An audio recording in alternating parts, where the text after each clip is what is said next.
As the summertime rush continued on the railroad, the trains got longer and longer.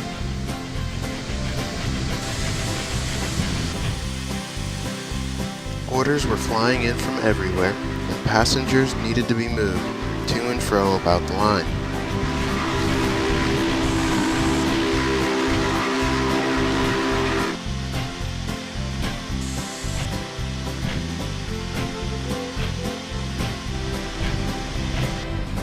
The challengers could cope due to the help from Jason, but the twins had to handle the passenger duties by themselves. Mr. Little's primary solution to this problem was to give the twins extra water tenders to allow them to stop less, but the wear on the engines needed to be right. Their troubles all came to a head on the hottest day of the year.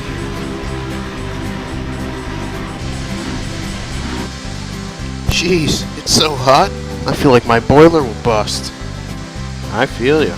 My wheels ache so bad, they could fall off. Just then, Mr. Little arrived. How are we doing today, engines? I hate to complain, sir, but Mac and I are feeling down. We haven't had a long rest in a month, and it's so hot to top it all off. 6 trains a day each, on the full length of the line, is a bit much for the 2 of us, sir. I see what you're saying. I'll try to sort this out. Mr. Little's solution was to bring Sterling on to do freight and passenger trains. This worked for a while, but Sterling was soon fed up as well. Well, I never thought I would say this, but I'm tired now. I feel as if my axles will snap if I pull too hard. Now Mr. Little was in an even deeper hole than he was before. He had to make some quick phone calls, but he was in luck. He soon went to tell his engines the good news. Alright, engines, I have a plan. The board members and I have purchased a new engine from out of state. What is it, sir? Is it another diesel, or is it electric? Actually, Jason, it's a steam locomotive. That's why I came here to talk to you all. I need you guys to hold out for another, let's say, 2 weeks, while we fix him up. Do you think you can do it? Yes, sir. 2 weeks later, the day finally came. The engines were all waiting in the yard. The new engine had been sent on a test run that morning while the engines were sleeping. Well, come on, where is he? Oh, be patient, will you? Shortly, a steam whistle was heard in the distance. Puffing towards the engines was an unfamiliar locomotive.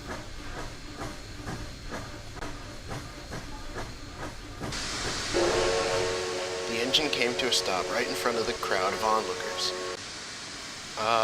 What is he exactly? He's, wait, oh, I know this one. I'm a Penzi K4. That was my guess.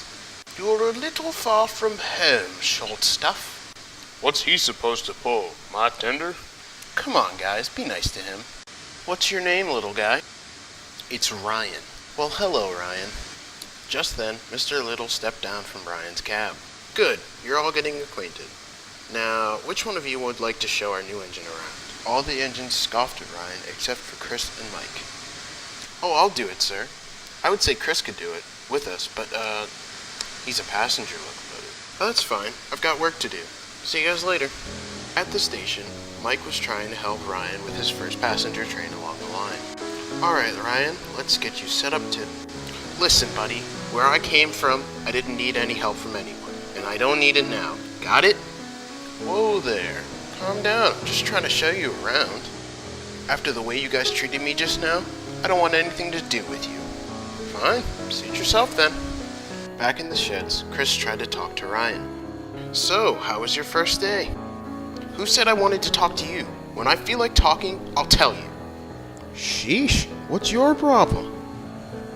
Weeks passed, and Ryan continued to be hostile to the other engines. He was even rude to the engines that were nice to him. All of them soon stopped talking to him altogether, except for Mike. He would always make sure to greet the grumpy K4. Usually, he got no response, but one day, Ryan changed his mind. Hello, Ryan. God, will you stop that? Stop being so nice. But why? Because it's getting hard to hate you. Haha, well, I sure am sorry about that. Ryan soon began to warm up to the Norman. They could often be found talking after, during, or before work. Mac, however, still couldn't come to terms with being friends with such a small engine. It was on a normal day that Mac changed his mind. The day started like any other. Mac had a heavy passenger train to take in the morning. As he pulled away from the station, however, his wheels slipped furiously on the damp rails.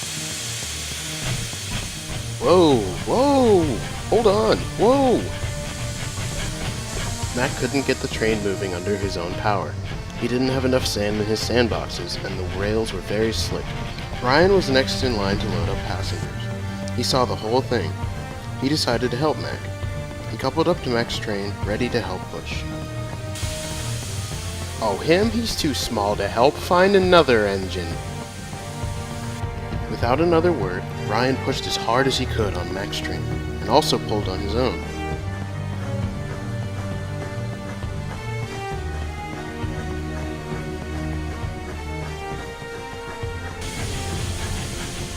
What the?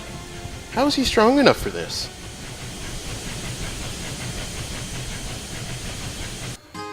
After the day's work was done, Mac went to see Ryan in the sheds. So, it looks like I underestimated you a little. A little? Okay, a lot. I'm sorry. It's fine, man. Don't worry about it. Now tell me, how did you learn to push that hard?